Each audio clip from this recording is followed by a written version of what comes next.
It's all about humanity. About humanity.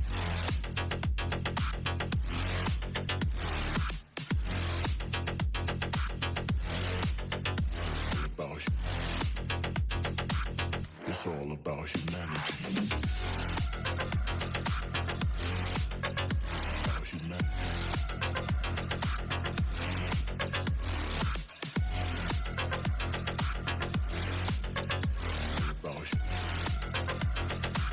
It's all about humanity.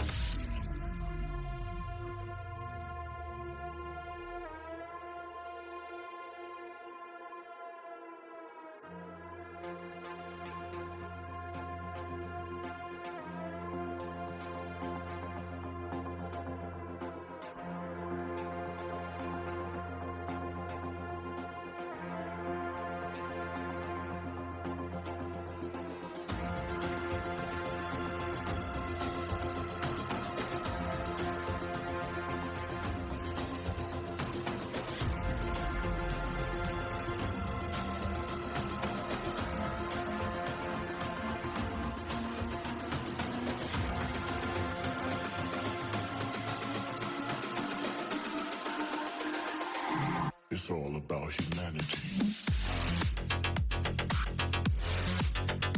About humanity.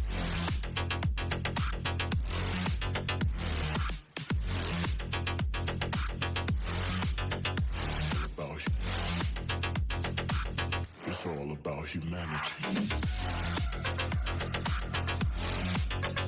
About humanity.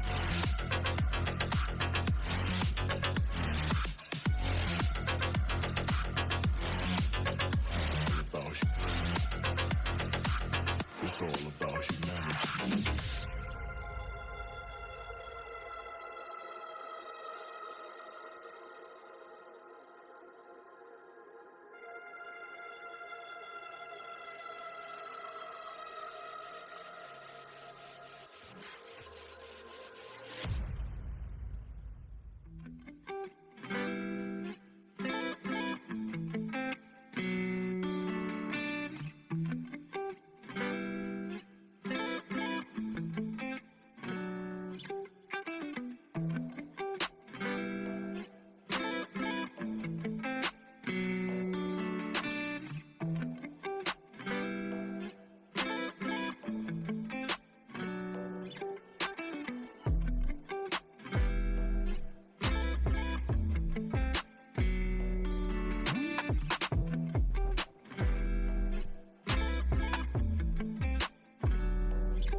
It's all about humanity.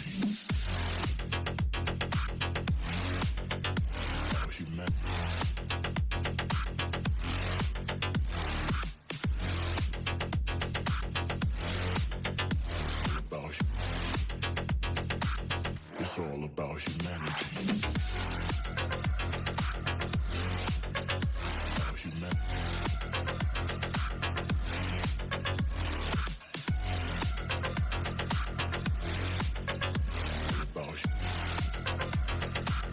It's all about humanity.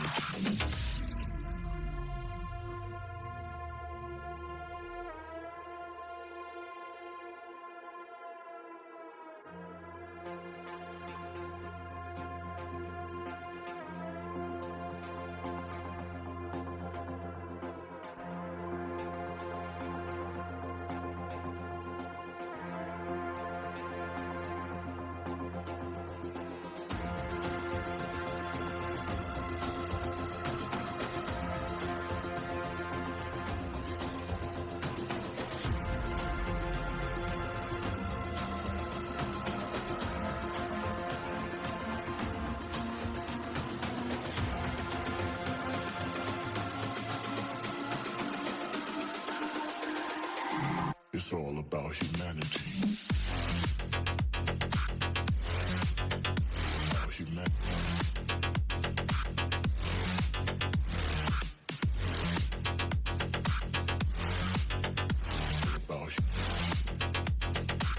It's all about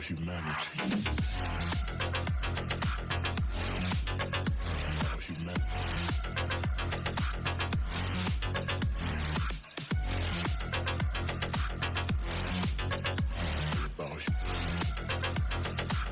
It's all about humanity.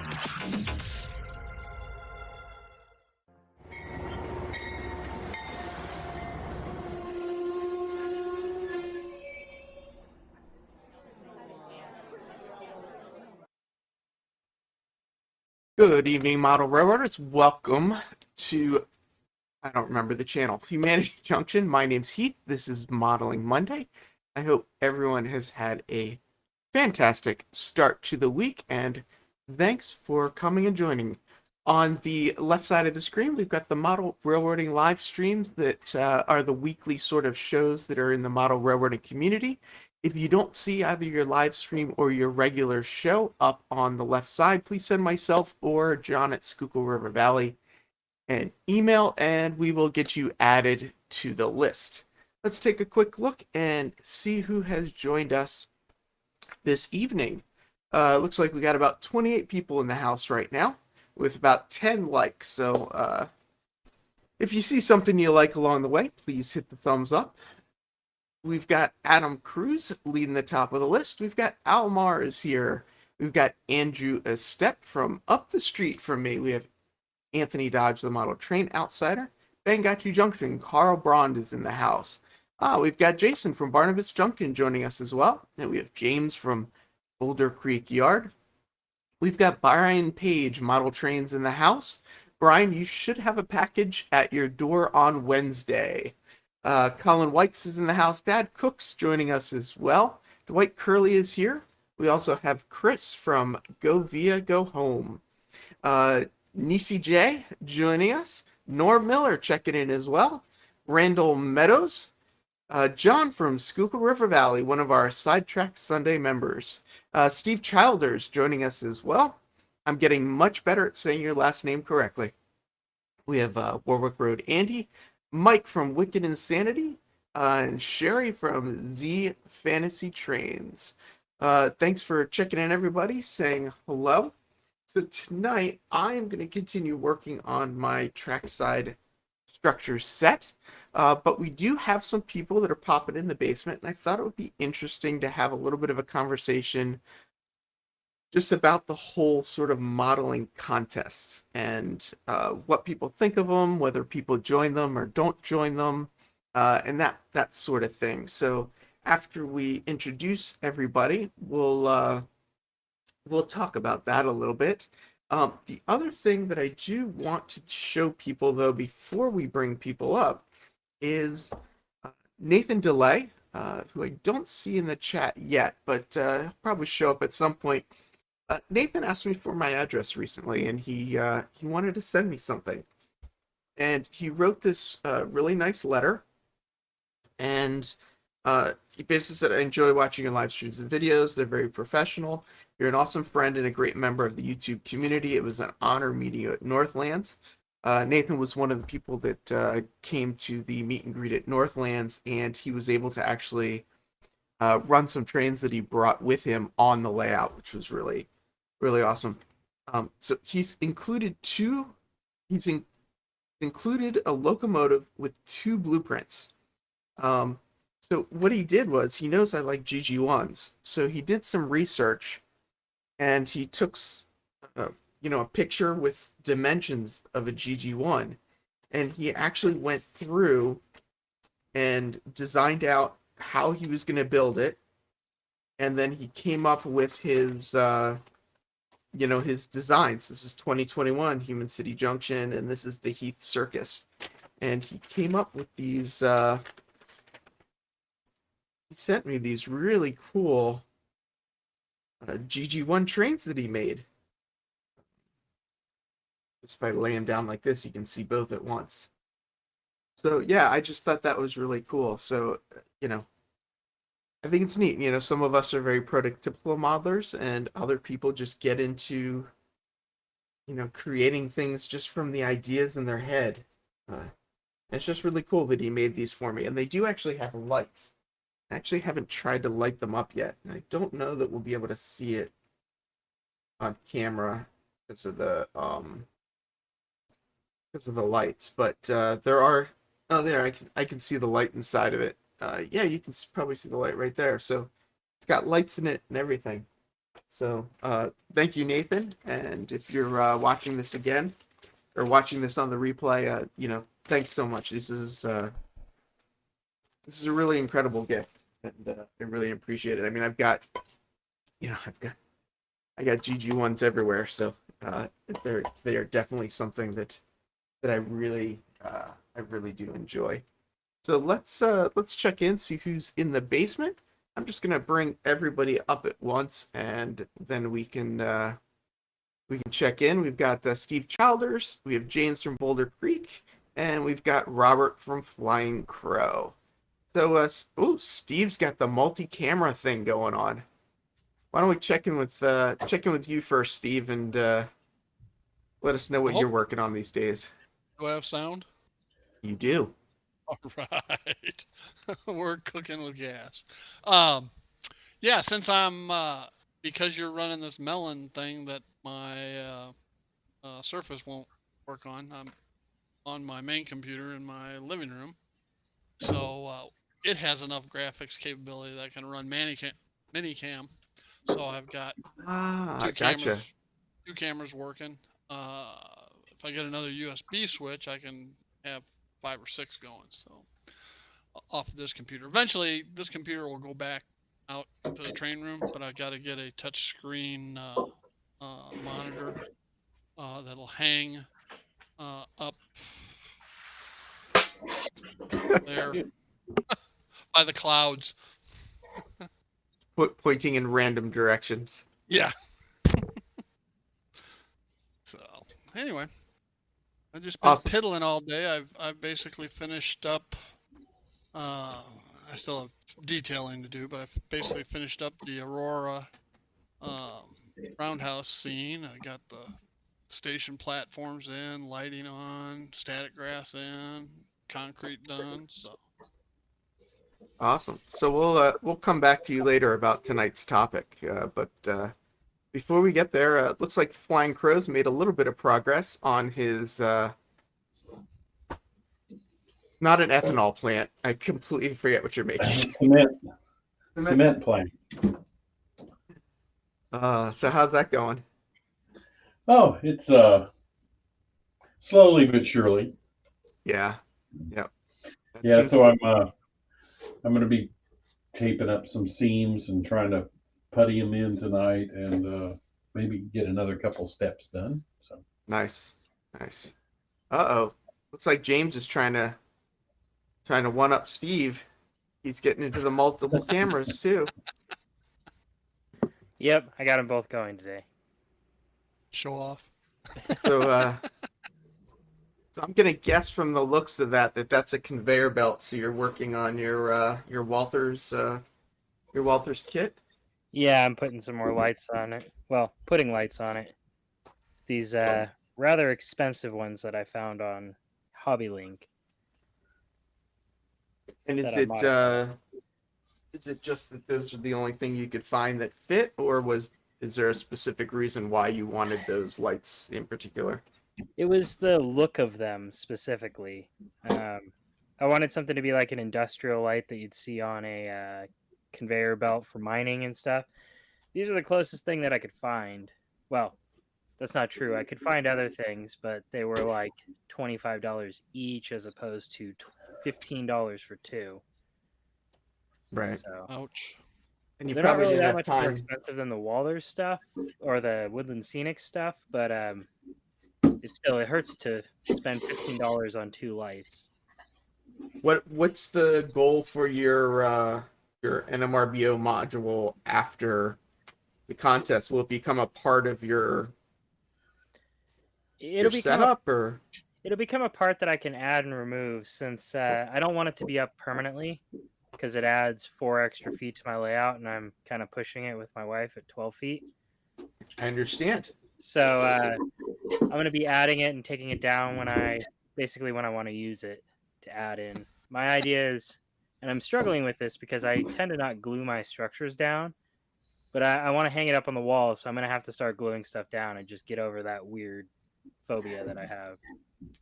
Not really phobia, but I like to be able to remove structures so I can do stuff to them in the future, and gluing them down is not compatible with hanging them on the wall, or not gluing them down is not compatible with hanging them on the wall. Remind me to get back to the gluing down the structures, but just want to say thank you to Frank, Steeler Fan 820, for becoming a new member. If people are wondering, I do have YouTube memberships as well as Patreon memberships. If people like what's going on, want to help support the channel, those are definitely 2 options to consider. So going back to attaching buildings, I know in some other modeling groups that they use magnets to attach their models, and I'm talking about primarily the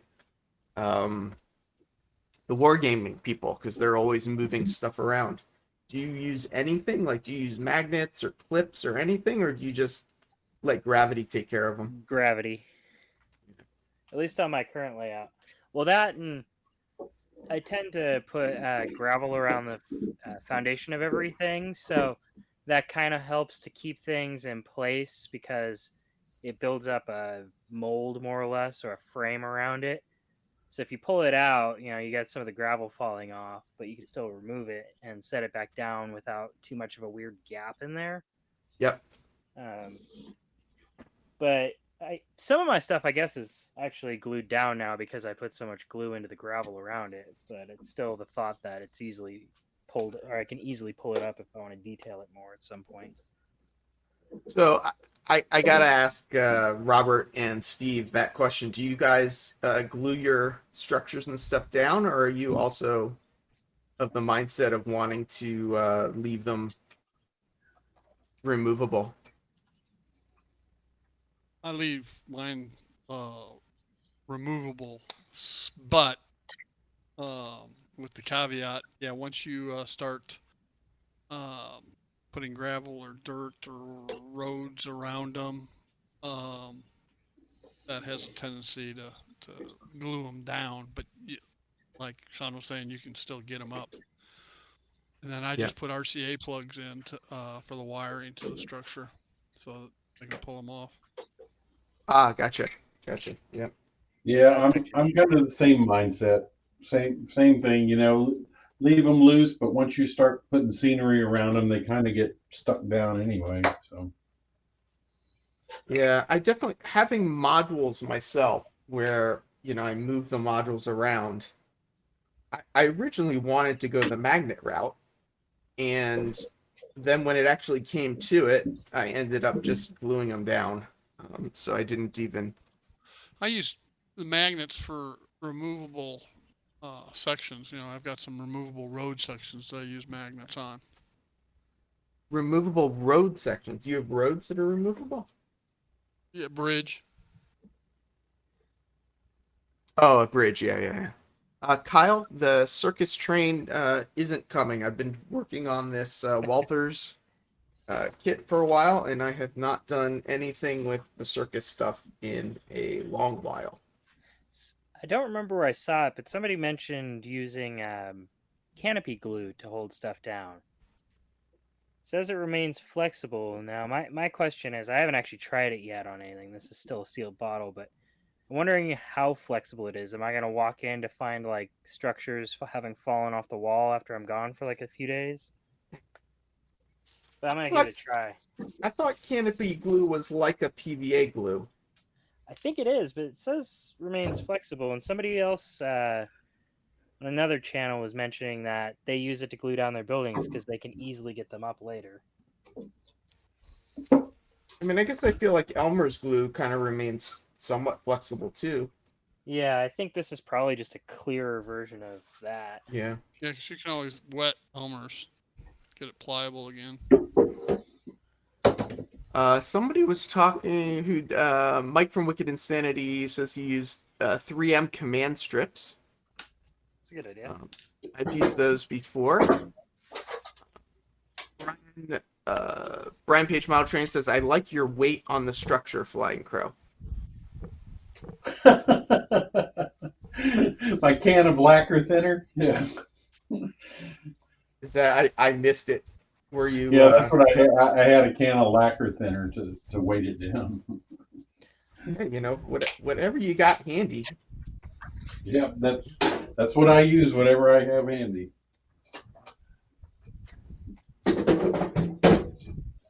Well, let's see. We'll test this out during the live stream. Glue something down. See what happens. There you go. So Roy is asking. I'm still getting used to this chat thing, but so is this the Melon thing working now? So this is Melon. I'm using it instead of StreamYard. It should be working. Theoretically, you should be able to get 1080p 30, and so it should look pretty good and clean. I ended up after it took me about 3 hours, but I figured out why it was crashing last time, what the issue was, and I worked with the team over at Melon. I'm actually gonna go on Wednesday night at probably like 10 o'clock ish, my normal sort of late night tech talk. I was gonna have a conversation on why I'm moving over to Melon, and we can just sort of look at some of the features and just sort of tech into it. So I thought that would be that'd be an interesting conversation for Wednesday. So yeah, I'm hoping that the quality of this looks pretty good, that people can, you know, see pretty clearly what everybody is working on. And Melon is still technically in beta, so there are some things that don't work, but I think it's good enough, I guess. Looks I think good to me, and yeah, it's like so instant. There's no lag at all. yeah, I Well, I didn't do it on purpose, but when the stream got set up, it actually got set up on ultra low latency, and I didn't select it. That's just sort of how it set itself up. So I'm trying it. So yeah, the latency should be better than usual. Not that this is a situation where, you know, it's really vital, but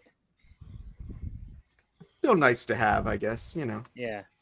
Well, I mean, even Melon, what I'm looking here on my screen over on the side is like basically instant. Oh, I get you. Yeah. Yeah, I think I'm enjoying it so far. A little rocky getting to this point, but you know, that's sometimes what it takes. So Shane was asking, how do you join the stream?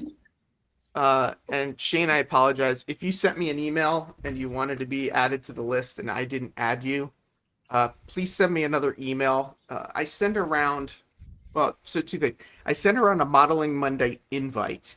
And then for the first time ever, I sent around an email at about 5:45 to everybody just to kind of say, streams on and, this is what I've been doing for the week. So I have an email list that's email.humancity.org that you can sign up for, and those will just be channel updates. But if you want to specifically get on Modeling Monday, email me at the email address that's scrolling by along the bottom.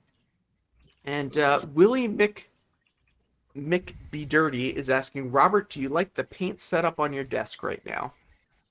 I love it. It's so much more organized. I need And to that's get the, Yeah, and if you want to go, the Hobby Zone modules. do you remember what video it was that you showed us putting those things together? Yeah, I know it was a live stream. So it was one of my live streams a couple months ago. I can't remember exactly. Yeah, so Robert did do a video of putting them together, and shameless plug, but one of my channel sponsors, actually CMR Products, also makes similar type desk organizers. Not exactly the same what Robert has, but they do have some. And if you go to their website, cmrproducts.com, you can get 15% off using the discount code HUMAN and get yourself some desk organizers. And Yeah, while we're and I'm here, sure they work just as well. I'm sure they do. Iron Planet Hobbies is another supporter of the channel, and they also have a discount code. And PTF Designs, which is PGH Train Fanatic Background Flats, is also another supporter of the channel. the one difference between those two versions is you got to decide, do you want magnets or not? Yes. Like, are you going to be taking it down? If you're never going to be moving anything around, like, that's really the big decision that you have to make on your own. Yeah, and I mean, magnets can be added and or not installed as well. Yeah. So Yeah. Yeah. But that's like the big difference between the two. yeah, and they've got some different options. They definitely do. Anthony, why can't you join any of these modeling group shows? John from Scuba River Valley says, I just ordered from Iron Planet. Great service, very quick. Yeah, Ryan over there is a big time user of DCC stuff. So, he doesn't use all of it, but he uses a lot of it. So when you do have questions about stuff, he's got a pretty good knowledge base of the gear, which is very, very helpful. So I'm trying, I don't know how well I'm succeeding, but I need to look at the directions because I don't know how to put the stairs on here, and I'm trying to put the stairs on. Anthony says he doesn't model, and Anthony, I don't agree with that. You just 3D printed all of those buildings, so you could show off your buildings and talk about your 3D printing, because I know a lot of people are into 3D printing. I know it's definitely a big part of our hobby. So yeah, Nisi's saying the same thing. Exactly. Roy's gonna get his Haley's Comet car. I don't know if you see, but my Haley's Comet car is right here, riding back and forth on my little trolley track. That's good to hear that that's coming. Willie McB Dirty says, I seem to stack things up in front of mine. I have drawers instead of the bleachers. Yeah, I was, if you can kind of see mine, can't really see back there, but I've got kind of bleacher stuff set up here and stuff like that. And yeah, I didn't get drawers on purpose because I was thinking I would have the same exact problem where I'd just end up putting stuff in front of them.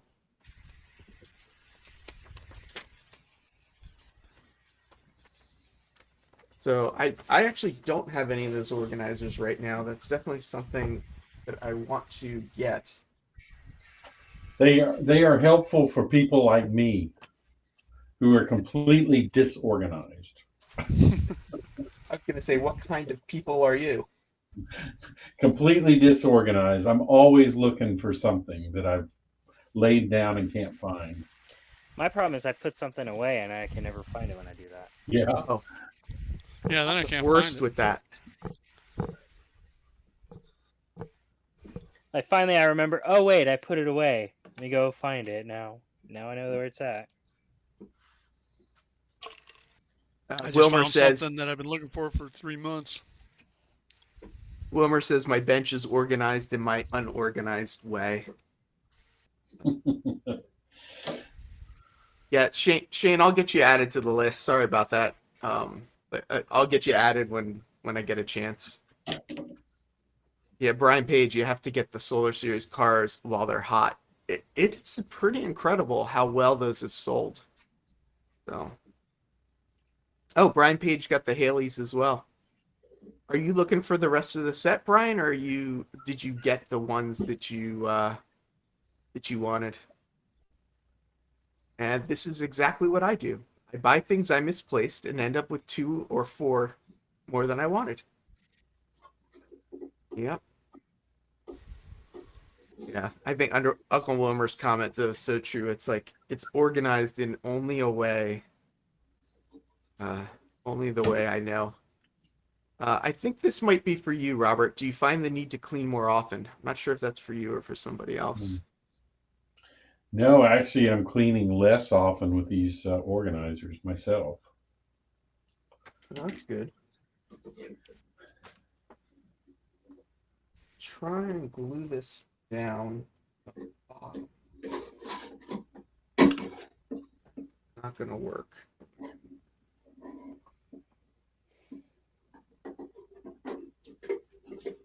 You remember to keep the lighter down here so I can get my glue open. Get your glue open? Yeah, it's the little metal. The metal tip? Yeah. No matter what I do, I lost the cap to it a while ago, but the cap really does not matter. Stuff locks up anyway. If it's plastic glue with a metal tip, why is it drying out? That's a good question. And that's my one for the evening. Be back in a second. Thomas from Split Rock says the best way to find a lost item, buy another. Then you'll put it away right next to the lost item. That's exactly what happened to me with a pin vise. Yep. That's why I have multiple of the same tool. So, Brian, what I would do if you're interested in them is create some videos of which ones you need. And as people go to hobby shops, they'll reach out to you when they find them. Because there are some smaller hobby shops that aren't online that still have them because they seem to get sold out online much faster than they do, some of the smaller hobby shops.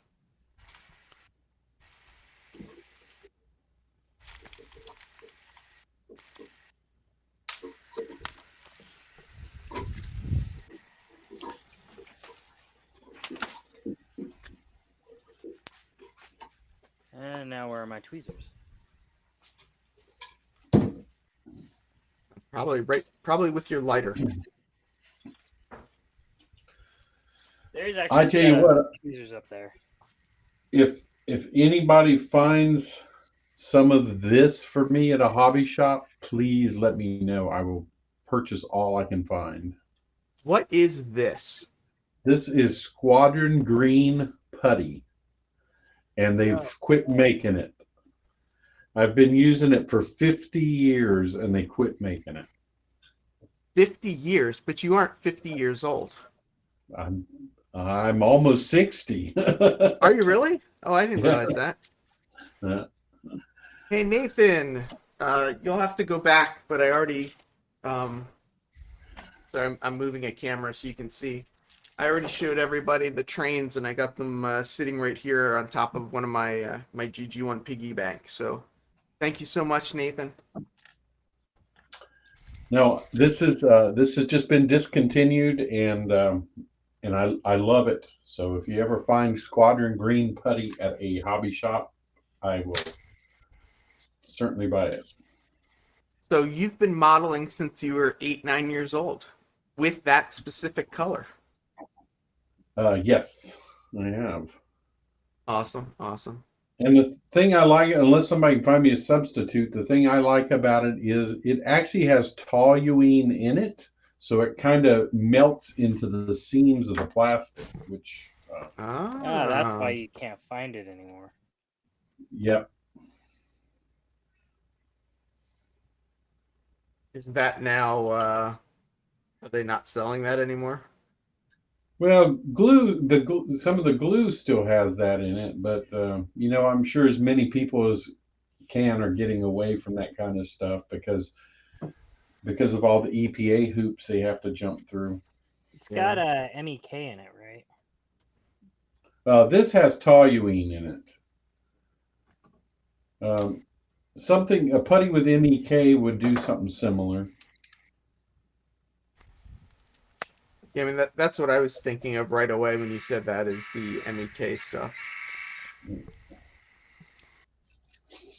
Which, if you're having a hard time finding that, you need some Sherwin-Williams.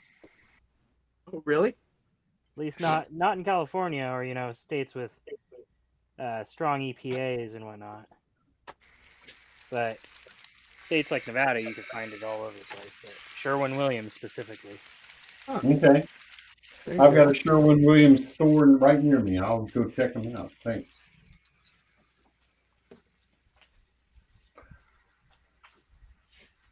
What is it like for auto bodies or something like that? Industrial thinning. Mm-hmm. Okay. Reducer number 10. And I think your options are 1 gallon, 5 gallon, or 55-gallon drum. I think a 1 gallon would last me sufficiently. Yeah, as long as you don't leave it open. Yeah. Yeah, it would evaporate, wouldn't it? Yeah, I mean, I've heard stories of people knocking over bottles, and by the time they grab a rag, it's already dried up completely, and they're being gagged out of the room. Well, that's the same with this stuff. I mean, I just put it on and it's dry already, pretty much. Yeah. Wigwag is saying that he thinks Squadron went out of business. Did they? Well, that's possible too. Willie McB Dirty says go for the 55-gallon drum. Yeah, just make sure to store it well away from your house. Yeah, leave it in your neighbor's house. Yes. Definitely don't store it in your own. Or at least store it well away from the train shed, right? Right. I'll move that back in a little bit. I need to try to get this railing installed. I feel like it says it's 42, which means it goes here. It doesn't fit like it goes here. Yes, it is a Walthers kit.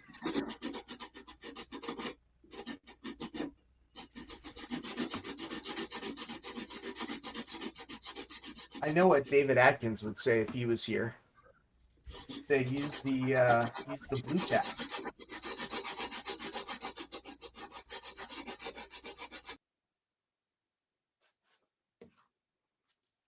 So what I actually did wrong is there's holes on the base. And there's little like nibs on the sprue, and I cut it as close to the stairs, and I should have cut it as close to the sprue, because then those little nibs would have dropped in the little holes. Yeah, I've had that happen to me. I hate when you accidentally cut off all the attachment points because it looks like flash or something. Yeah, and on there's nowhere that says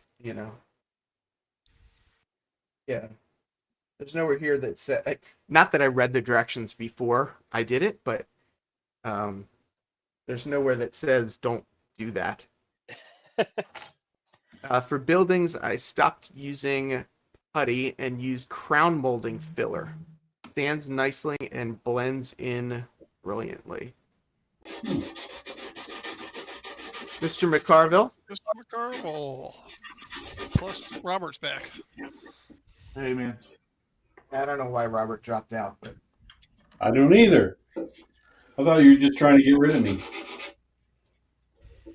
you're not that lucky. So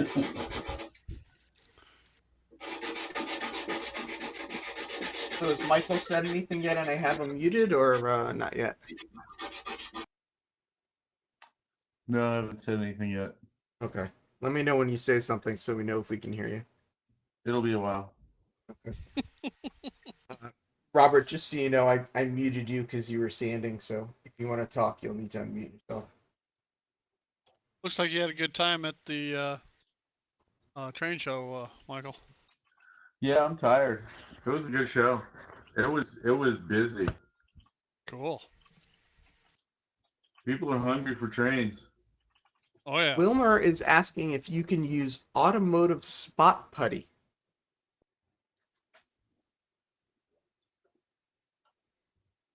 Probably. I mean, I got some putty from the Lux Materials or whatever. I haven't used it yet, but it's just this perfect putty. I figured if I was putting together some Walthers kits, there was going to be a lot of gaps. And shocking there is. Just don't take your photos close up. That's why I model in N scale, so everything's really small and you can't see it anyway. Oops, I broke off a detail. Couldn't see it anyway. Hey, Container Man. Exactly. Hello, Mr. Roy.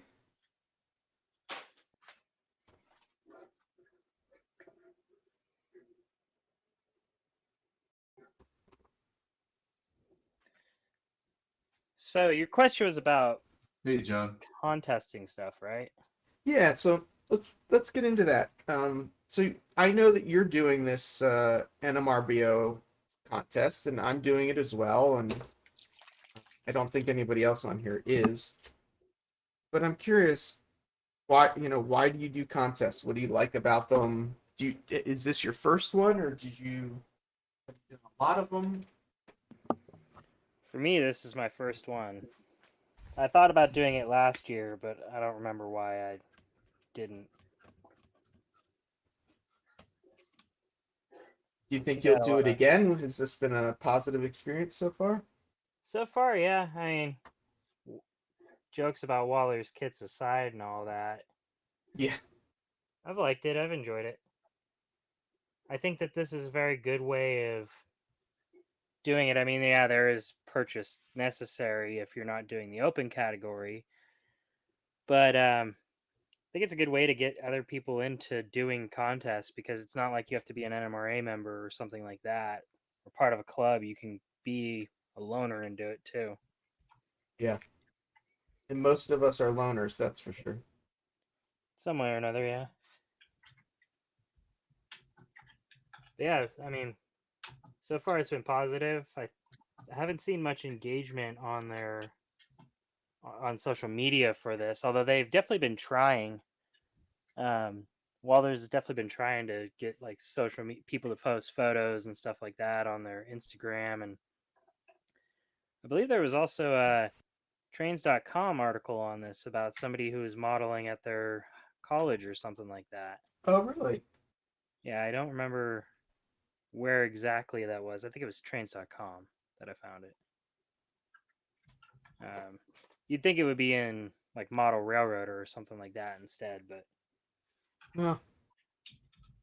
we're kind of all trying to make that all one thing now. Michael, before we keep talking about contests, Wilmer's curious what you've been working on. It's always a good question. Yeah, I just sent him an answer. I was replying to Jack through chat. You don't want to tell everybody on in your own words, or in with your own voice. You guys were chatting. You guys were talking. I didn't want to interrupt. I'm That's how I'm my getting mama to you. raised I'm me. getting to you. No, I was busy the whole weekend. I was actually going to go over and see a speaker at the depot in Cheyenne, but I couldn't even break away. It was I'd have breakfast in the morning about 6, and then I would be at this train show the whole time until, you know, 5 o'clock one day and 4 o'clock the next day. Yesterday we broke the whole thing down and packed it all up into vehicles. So And you did not bring your module, correct? no, I haven't even touched it. I don't really have any intention for developing my module at this point, because I have so much stuff to do. So I have it's a Wild West Models kit. Heath, you could probably do this one as long as you I wouldn't be as so long sure. as you didn't do it in like N scale. So it's pretty simple. I mean, it's 4 walls, a roof, and a head frame. So the head frame's a little tricky, but the rest of it's really simple. Inside the instructions, if you go to page 2, it says even Heath could do this bit. Hey, there we go. So there's your compliment for the day. I don't want to build Nice. you up too much. Hey, Nathan. I needed that. That's what I do. I build people up. So anyway, I'm kind of I just finished editing and posting a video of the train show. So it's I think it's like 17 minutes long. It's basically a whole bunch of run-bys through all the scenery. There's a woman in the group who just put her modules in. She hand laid all of the track, multiple switches, probably about, I don't know, about 9 feet, 10 feet of track, probably. Double crossover HON3 hand laid switch, and each of the 2 switches operate with a single push of a button. Nice. Each of the pairs, I should say. Ridiculous. Split Rock Scott quote of the day. What do you say? You're welcome. Quote of the night. Keith, you could probably do this. Yeah, I don't know. It's definitely a stretch. I'm gonna make I'm gonna put some Teespring mugs and shirts together. With that statement on it. Yeah. Oh hell yeah! I'll sell thousands. Probably will. Heck yeah! So, Michael, while we're talking to you, what do you think of all these modeling contests and stuff? And would you join? Do you join? Have you ever done any? I don't compete in contests.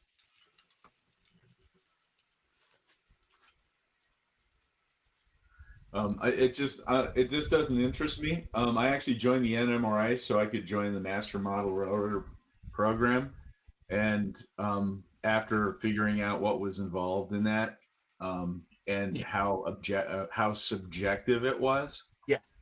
I pretty much left. I think the NMRA is a good organization, but I think unless they're going to go with, some objective criteria, unless it's subjective, it's not worth doing. Yeah, Sorry, go ahead. No, I was gonna say that's definitely a hard part of the AP program, and even in looking into doing the Golden Spike, I feel like I've gotten different answers from different people as to what's kind of required. Mm-hmm. I think that's one thing that Gordy wants to address as well, though, is how subjective it can be. And he's, I believe, asking some of the regional areas and whatnot to take a look at your AP program. If you have a really low amount of people doing it, what's the reasoning? Is it because you have really good modelers who hold everybody to their standard, or is it because you don't have enough engagement, etc.? But I think that's one thing that Gordy wants to standardize almost. Yeah, I'm in a local NMRA club here in a group, and I don't know. I'm a lot more enthusiastic about dealing with the guys that are in the narrow gauge group than the NMRA group, because it's very lackluster, and I don't know. You know, like any group, it's has a lot to do with the leadership, not, less the membership and more the leadership. Hmm. Yeah.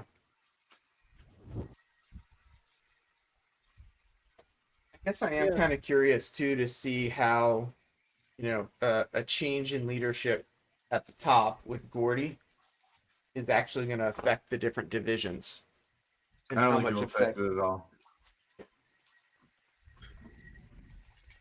Yeah, there may be a lot of push for it, but whether or not the actual divisional areas want to do it. Right. Well, and that's what I'm wondering is, are they gonna dig in their heels and not, not want to take on the new ideas and whatnot, or are they gonna embrace the change?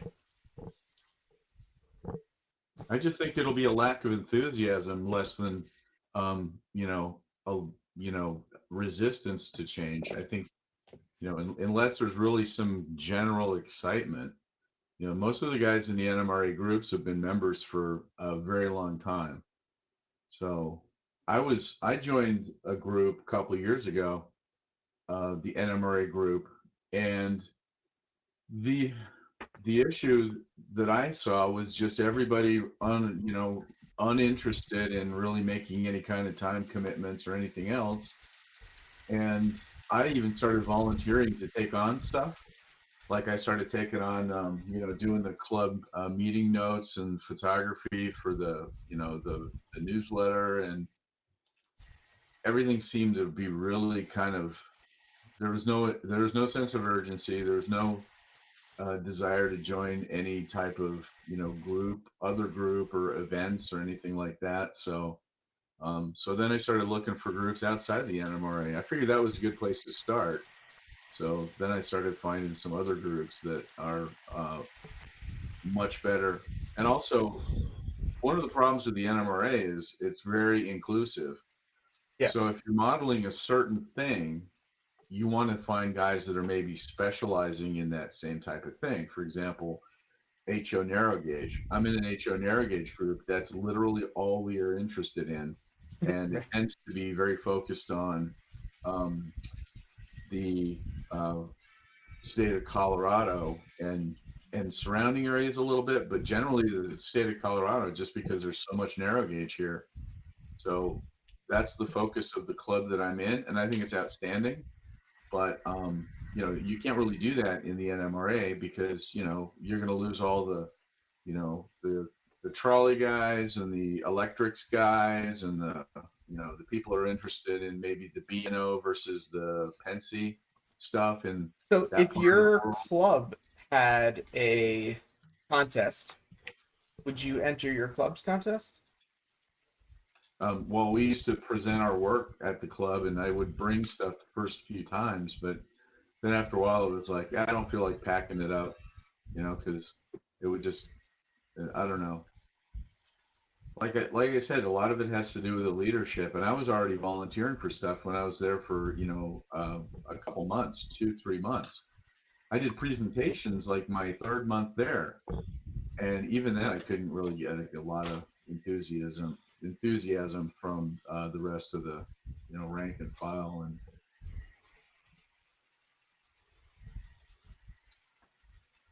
so you Yeah, I got to guess seek that's out a club that really fits you and your personality and your interest, not necessarily. I mean, I don't want to model.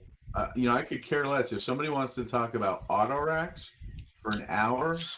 Tell me in advance because I won't go to the meeting. I'm not interested. uh I can't put a finer point on it than that. How's that? Adam Cruz says, I feel the same about that, Michael. I'm with the Sunrise division over in Aurora. We have a modular set in the 50s, but we still run newer and older stuff, and a few guys are narrow gauge. Yeah, I mean, that's probably one of the great things about the hobby, and also one of the things that keeps us all kind of in our own little worlds, is we all like modeling what we model. Even though it's all trains, we're not necessarily going to come together and agree on building a model and building a layout together, because everything's going to be different. Container Man agrees with me about but about boxcars. Yeah, I agree, man. What does he feel about boxcars? I'm confused. I missed something. You know what my comment about auto racks he feels about Oh, boxcars. Autorex. Gotcha. Gotcha. Yeah. Bring him in on intermodal, and he'll be there all day. Container man, that is. I was with him in North Platte. He was buying all kinds of container cars and containers and all kinds of stuff. So he says he hates boxcars. Hate's a strong word. I don't know. I hate anything about everything. Yeah, I mean, isn't a boxcar just a container on a fixed set of trucks? Yeah, it's a box welded to the trucks. I'm He just trying likes the to. boxes separate. He likes to remove the boxes. That's why he's container man. Otherwise, he'd be boxcar man. We did used to have Boxcar Benny. I haven't heard or seen from him in a little while. Hope he's doing okay. Adam Cruz says, hopefully I can expand our NMRE group to have a Fremo setup too. Oh, that was dumb of me. Yeah, I'm gonna share on one of my streams, probably in the next few weeks, the criteria for modules in my group. Yeah. No, I'll just go over like the kind of the rudimentary pieces, but you know, we don't do like backdrops on our modules because one of the benefits of the criteria is that we can take a module and rotate, or a group of modules and rotate it 180 degrees and still have the same connectivity. So the backdrop would then be in the way. It'd be actually out on the aisle side. Yeah, I know some people do, or at least in T-Track, they call them skyboards, and it's a removable board. And the idea is that if you're in a place where you can look at the module from both sides, you don't put the board on. Give yourself some more flexibility. Yeah. I've never seen a good implementation of backdrops in a train show. Boy, these directions are just amazing. Can't figure out for the life of me how this goes together. What are you building? A crossing, shanty, and gate. Oh, you couldn't have found anything smaller? It's in HO scale too. So Oh, huge. yeah. Lynn says, yeah, skyboards. Oh, here we go. Hey, unless I was modeling 50s to 70s grain elevators before grain cars, then I would have to love boxcars because that's how grain was moved in boxcars. I have one of those. A On grain your box layout? car. Yeah. Yeah. That's how they moved ore in the on the Rio Grande Southern too, because otherwise the mats would freeze solid, and also for security too. Nobody could break in and steal it. So, Container Man, did you become a trucker because of what you grew up with, what you saw when you were growing up?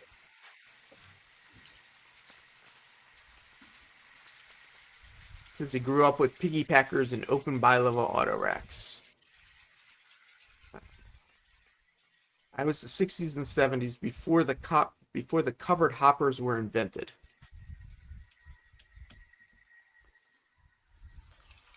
All I really remember growing up is New Jersey Transit, Amtrak, and SEPTA. That's what I would see every day. I didn't see a lot of freight growing up, or at least not that I remember.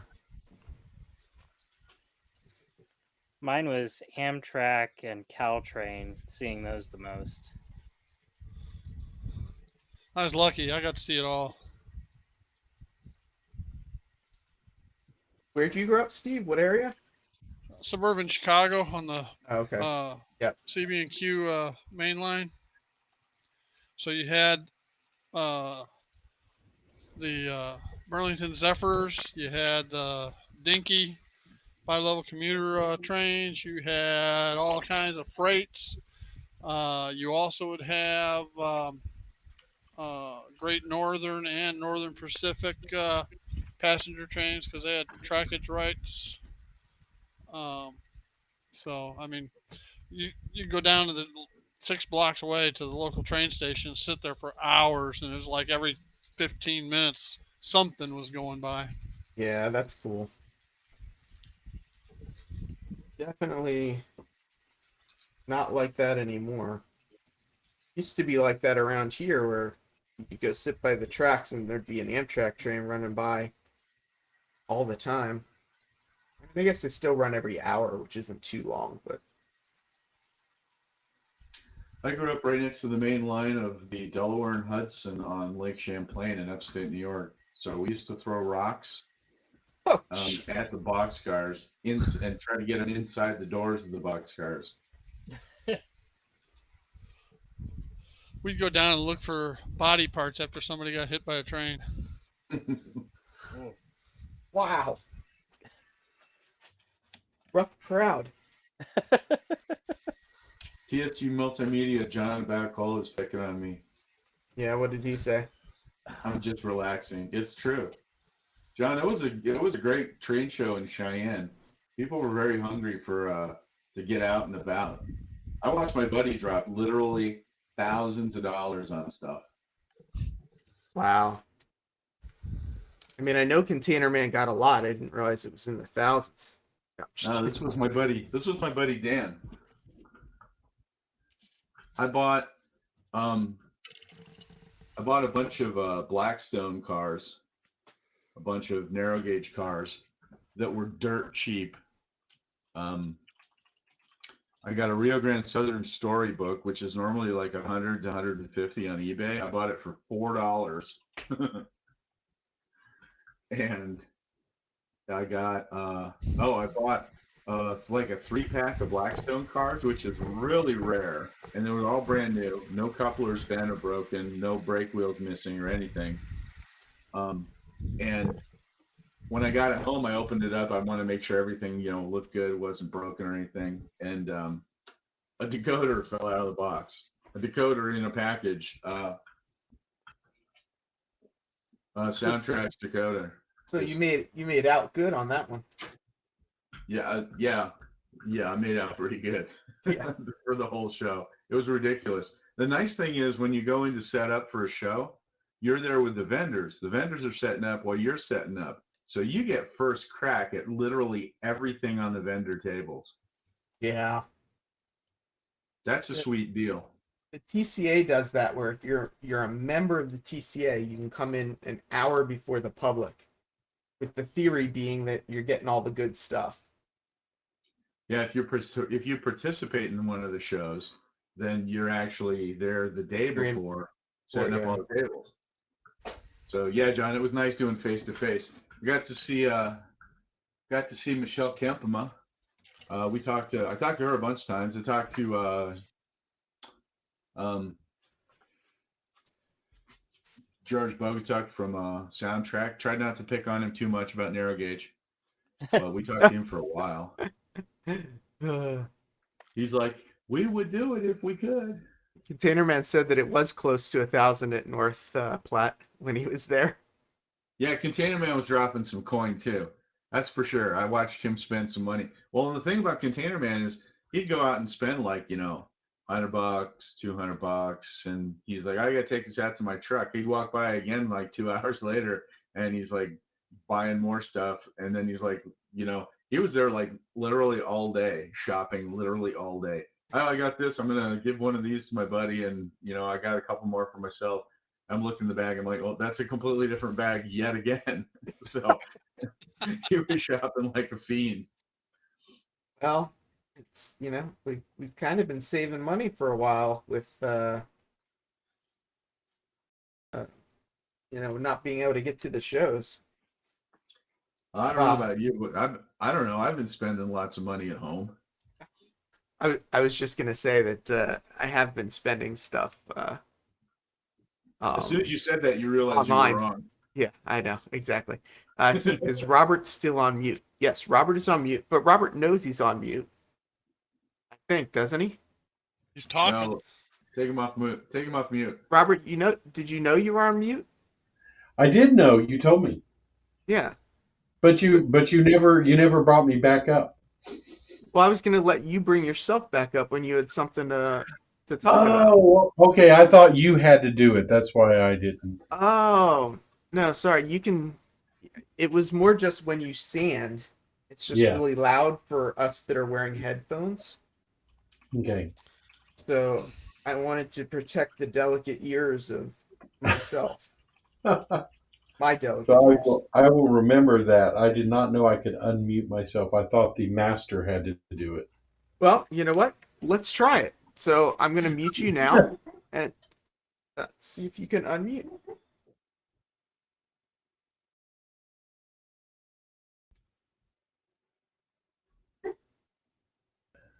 No, I guess I can unmute Huh. myself, can't I? Yes, you can. There you go. The best Okay. deals are the last day and the last few hours. Sellers want to go home and not take all the stuff. And that's Yep. true, but sometimes on the last day, you don't want any of the stuff that's left. All depends. Yeah. There might be something you've been looking at the whole weekend. That's too expensive. Then all of a sudden you go back on a Sunday and I can afford this now. Yeah. So John from TSG, you can come in and turn on the rotary tool. You'll just be muted very quickly. So, you know. And start calling Yeah. everybody Steve. Yeah, exactly. So I don't know what problems you're encountering with seams on your stuff, Heath, but A lot. this is All of them. Yeah. Everywhere. Some things they just don't fit together really well, and you're right about not knowing how to. It doesn't really tell you how it goes together sometimes, so you're just guessing. I've had to move stuff, break stuff apart that dried, and move it, and so. So that's a good question. Let's say you do build something and you have to take it apart. Should you Mhm. like heat up if it's a plastic part? Let's say plastic, because that's what Robert and I are working on. If it's a plastic part, besides just pulling it apart and whatever, like, can you heat it? Can you do anything to make it easier to pull apart? No, don't heat it. You'll warp it usually or Yeah. melt it. I cut it, Oh. or it depends on how long it's been glued, Yeah, if it's only been glued a day, you can usually just pull it right apart. and you just put some solvent back on, glue solvent back on it, and Yeah. it helps loosen it, and then you can get an X-Acto in.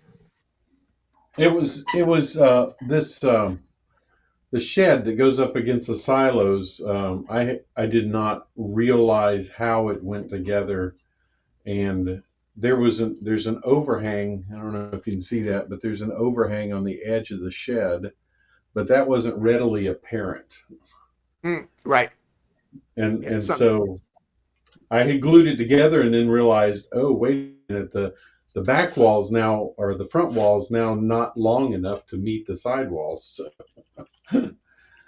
Yeah, sometimes roofs, whatever, the eaves of the roof, I can't figure out like Yes. what they are supposed to line up to. John Abaticola was mentioning we're doing recordings for the National NMRA. If people don't know, the National NMRA is coming up starting on July 6th. I believe it's 5 days, if I'm not mistaken.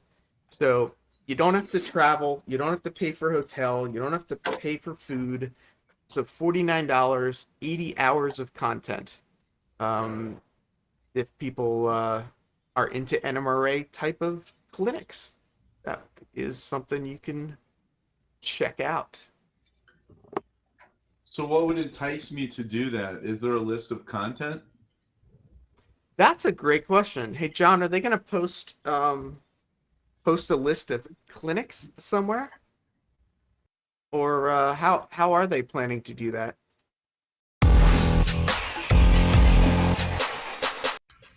James from Boulder Creek Yard coming in with $5 because John says to give you my lunch money. Apparently James was feeling bullied by John's comment. 80 hours of content and even more chances to hang out with your friends and make new friends. Eventually we will have a full list. Yes, that's what he said. So Got it. yeah, I recorded a nickel plate railroad layout tour. It was really pretty cool. Recorded some that I wouldn't say I would sit through again. But there are some that were really good. So I think the top of the door. Oh. So I thought this was going to be the top of the door. But if you look closely at the picture, it looks like it's the bottom of the door. And that seems to be the way they want it installed. That is the bottom. I think June 1st is like the date that they're going to have the call for everything done.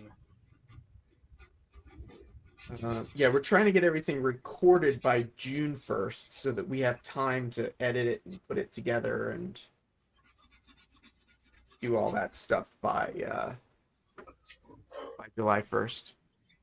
Oh, John's apparently going to call in. If he starts running that rotary tool, I'm going to mute him. I'll run my wood chipper. I'll keep him quiet. Love a symphony. I'll go start up my chainsaw. How many entries does Walthers receive for the NMRBO? That's a good So, question. That's a great question. I only know of 2, you and James. I'm assuming there's going to be more than that. I think they definitely sell a bunch of kits. Didn't Sparky also do it? He bought a package. Yeah, I don't know if he's gonna enter them. I mean, I think that's what you're going to get with a lot of people who are like, oh, $100 for a bunch of structures or 3 structures and a couple of things extra. Hey, send John the link. What link does John have? He I might don't have know, the it's old not- one. not Maybe you working. can get the melon one. Send him the new one. I don't know. But somebody else asked Walthers like how many entries, and of course there was no answer to his question because that's probably something they consider proprietary data. Yes. When I was asking them whether they were going to do an N scale thing, or an N scale option, they said that they're looking to see how many people join the open, and how many people that join the open model an N scale, and based on that, then they might consider other scales. So I know there are a couple people on Instagram who are doing it. Also, DJ's Trains, although he's doing it from they consider him an influencer, so he doesn't get to actually compete. Yeah, but he's still doing it in there. Well, I kind of agree with what Michael was saying earlier. I mean, what are the standards you're judging by? Is it too subjective? There's Good no. question for them. Yeah. Granted, the ones last year, I'm not going to say that they were horrible, but they were not masterpieces like you'd see on like Jack Burgess's layout or something. That's not to say that they weren't good, but they definitely are not that standard for the winners. Right. And I don't even think they were up to Steve's standard. I thought Steve 87 did an excellent job on his, and it didn't even crack the top 10. Yeah, it'll be interesting to see what they're going for. I'm wondering if Steve is doing it again. I thought he said he wasn't, but I could be wrong. They'll probably blacklist me because I've been calling them out for those crappy trees they sent. Well, I think a lot of us complain about them, so I don't think you're the only one. If they blacklist us all, they'll have no entries. Yeah, basically. Basically. So should we say hello to Mr. TSG, or should we ignore him? Should we just leave him there and pretend he's not there? master mute him so he can't unmute himself. Yeah. I'm poking them. What is this melon thing? I've never seen this before. Melon. So I'm going to talk about it more on Wednesday night, but Melon is Streamlabs' version of StreamYard, basically. Oh, it looks really good. It is still in beta, so there are still some things that are not perfect, but I $15 a month for 1080p without any branding. Yeah, that's pretty good. I may be signing up for that when my StreamYard thing runs out. You use my referral code down in the description. I'll ask you about that if it comes down to that. Maybe StreamYard will be a little more competitive with theirs if they know there's an option for me to go to someone else, huh? Yeah, It's funny how that works. Competition. that may be the result too, and then you could stick with StreamYard. Yeah. So I called in because I wanted to not have to type in all the answers to the questions about the national convention. So someone, I don't remember who it was now. Was it you, Mike, asking why you'd want to go to the convention? That was me. Yeah. That was you. Okay. So here's the question for you. Why did you go to Wyoming? I went to Wyoming so that I could take video and post it on YouTube. That's it? That's most of it. Oh, you didn't I don't hang have out a with lot, anyone, but or you didn't hang out with anyone or see any friends or anything? I hung out with Michelle Kempemer for a while. I had to pick on George Bogatuk and say, hey, how come you don't have any more HON3 engines for us to buy? My club was there, so I'm a member of the club. So I was part of, I volunteered to go up and help them set up and take down and all that stuff too. I was trying to ask a leading question, which is most people go to these events because they want to hang out with their friends. That's what it usually is. It's a social event for a lot of people. And the way we're running the virtual convention, it's a lot like that because there are rooms and rooms and rooms, and there's going to be a lot of people from really all over the world to be at this convention virtually. So that's why you would go to it. And of course, the clinics are going to be really good. I can tell you a sort of a list of the ones I have finished right now that I've recorded. Give me 1 second, or that I've edited, I should say. If you give me a John, second, you make a huge assumption when you say that most people go to meet friends.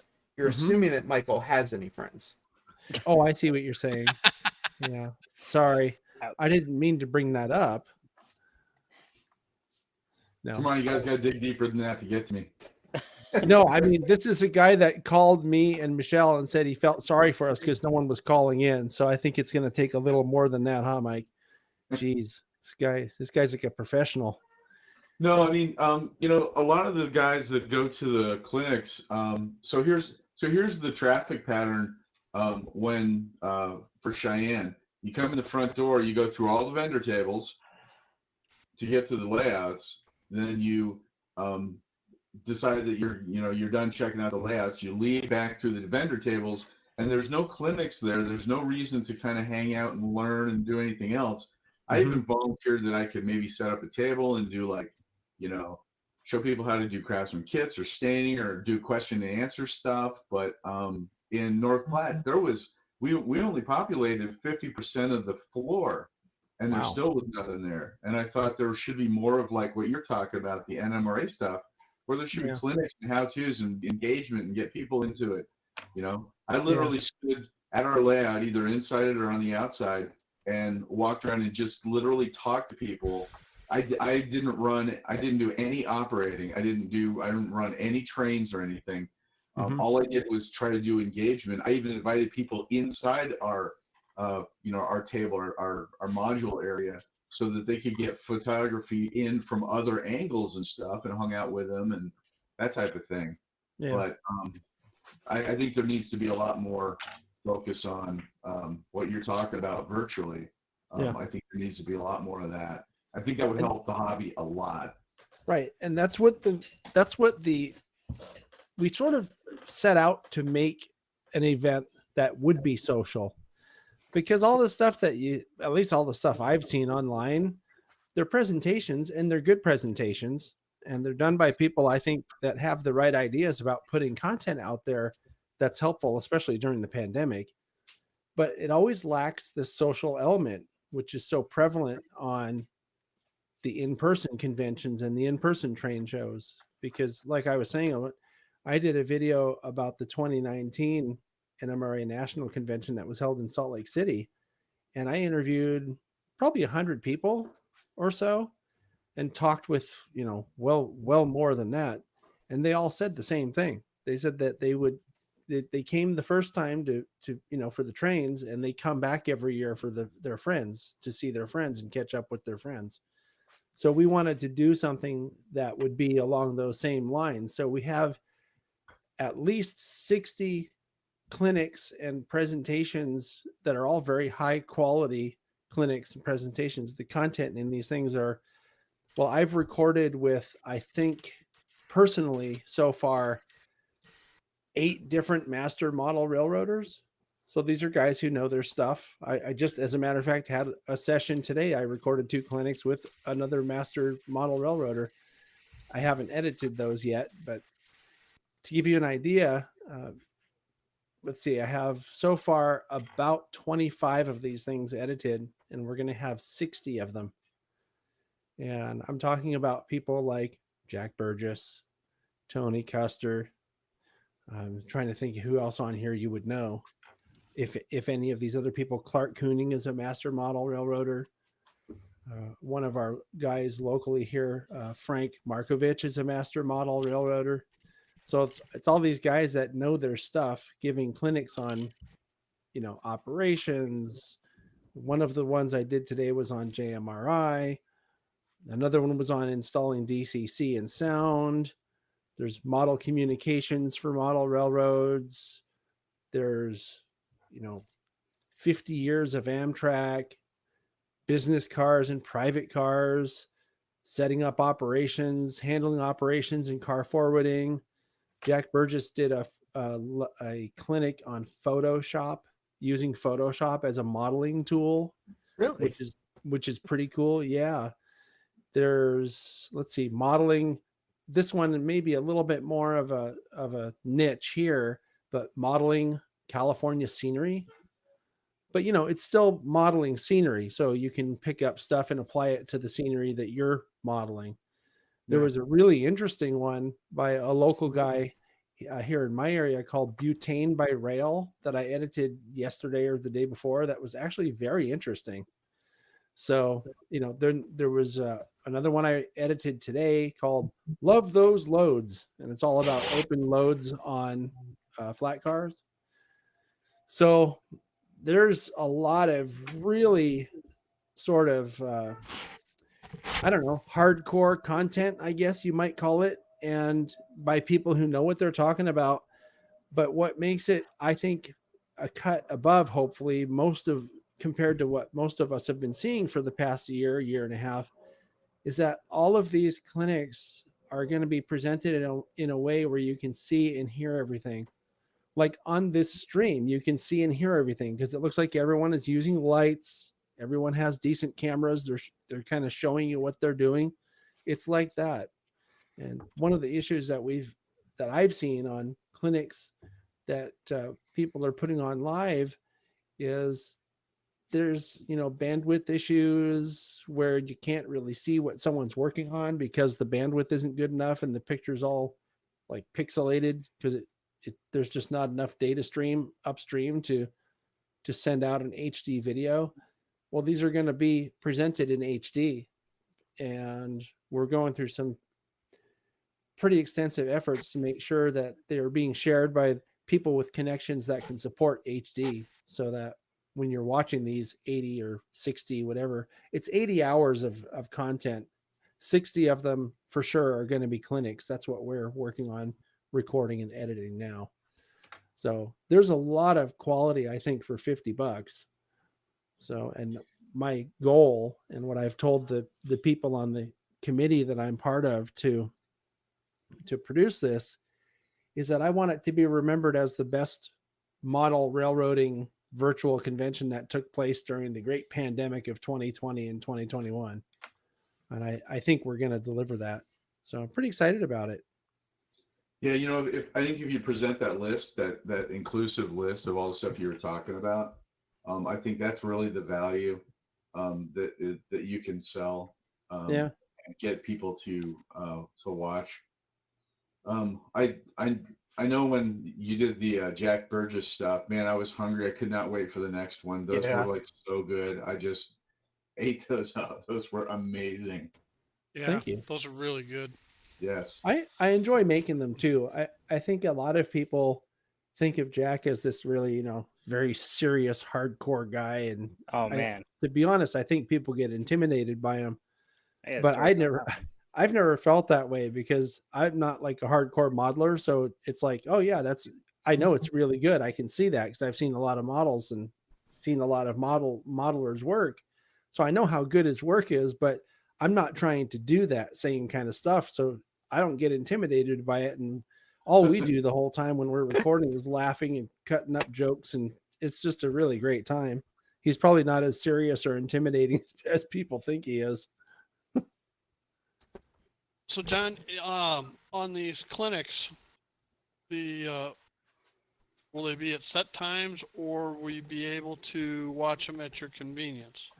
They're going to be at set times when they first appear, and we're working to have all of the content, all of the recorded content. So all 60 clinics will be available for, I think, 2 weeks after the convention. So you'll be able to go back and watch them if you missed them, or like if you have two in this, at the same time that you can't get to, you can go back and watch one of them, the one that you missed. So that's a good question though. And it's something that we're still working on. We're not sure exactly where they're going to be, but they will be available for 2 weeks after the convention.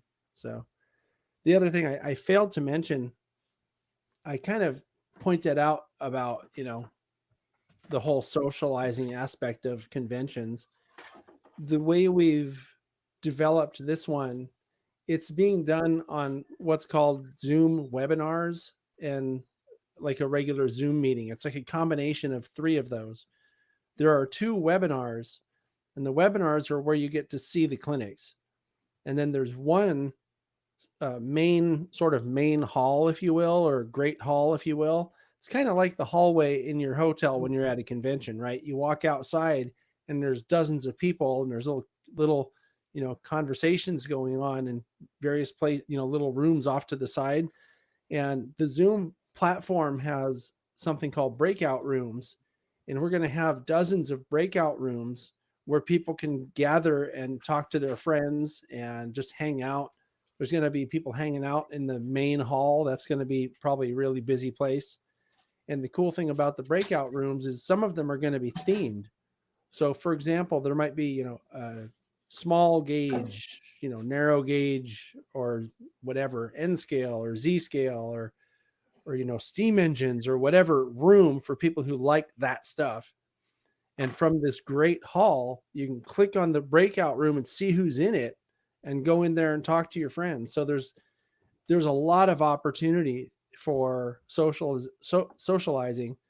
And then the other really cool thing, I think, is that when a clinic finishes, so when a clinic is being shown or presented, the person presenting the clinic will be there in live chat. So he can actually answer questions while the people are watching the presentation.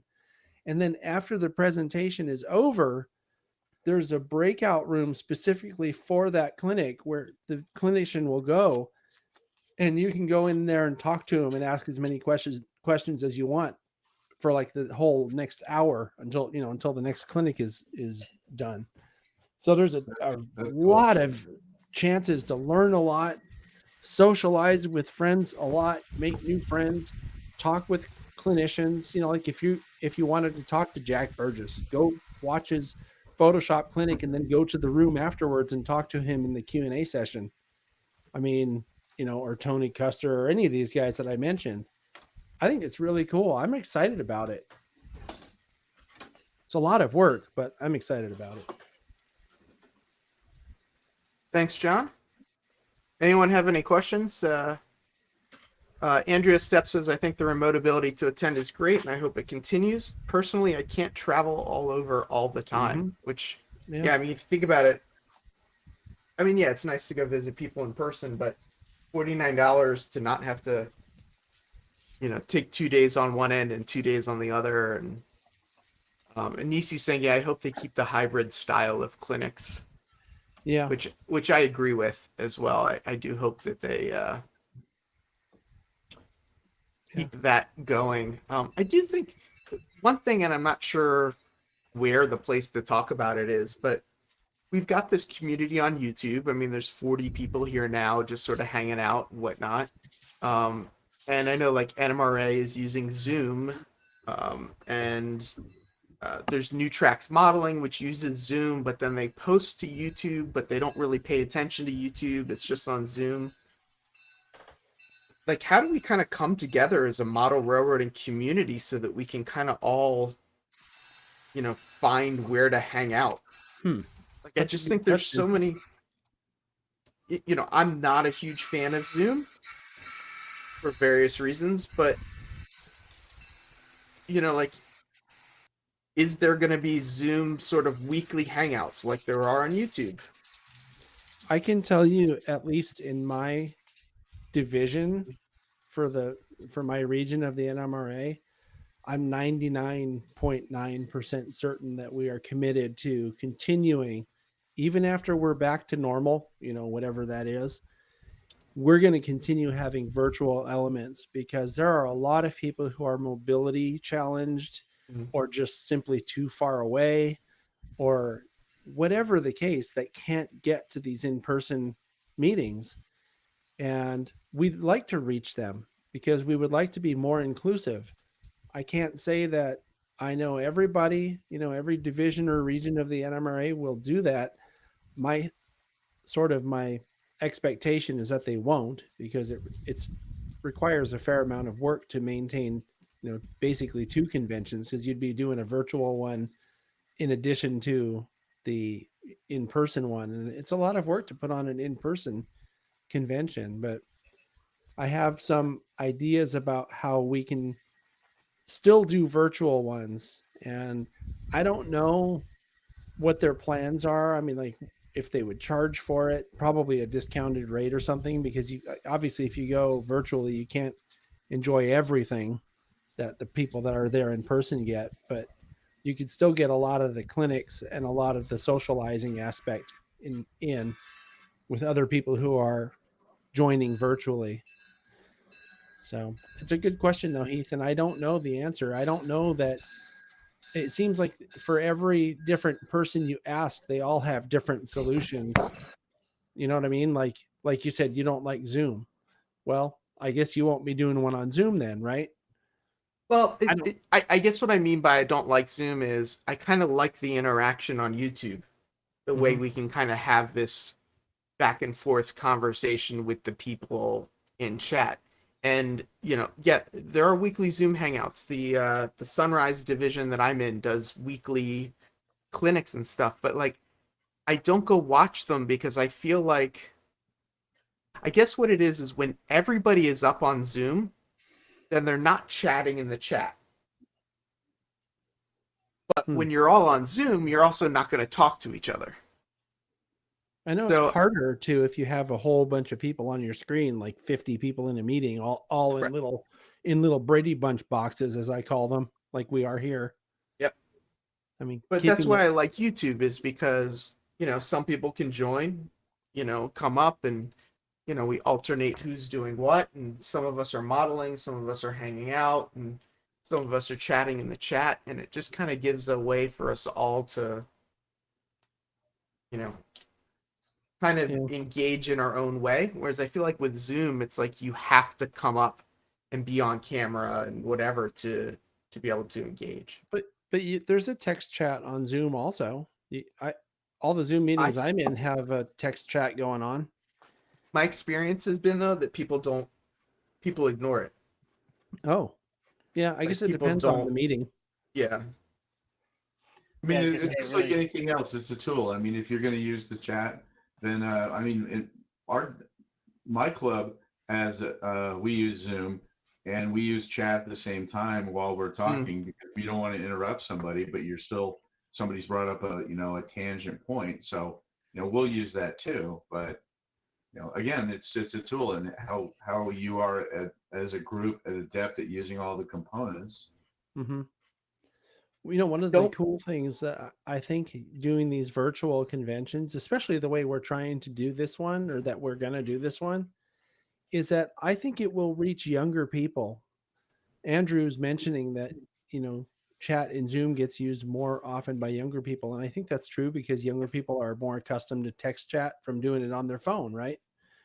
By doing it this way and by having it in basically the social media sphere, if you want to call it that, that's where young people are, and that's where you reach young people. So I think it would really behoove anybody and everybody who has anything to do with, wanting to see the NMRA continue and grow and thrive, to reach out on social media. And I think having Gordy Robinson as the new president, we're going to see, I think, a lot more activity like that, because he's interested in being sure that there's an outreach on social media and virtual platforms.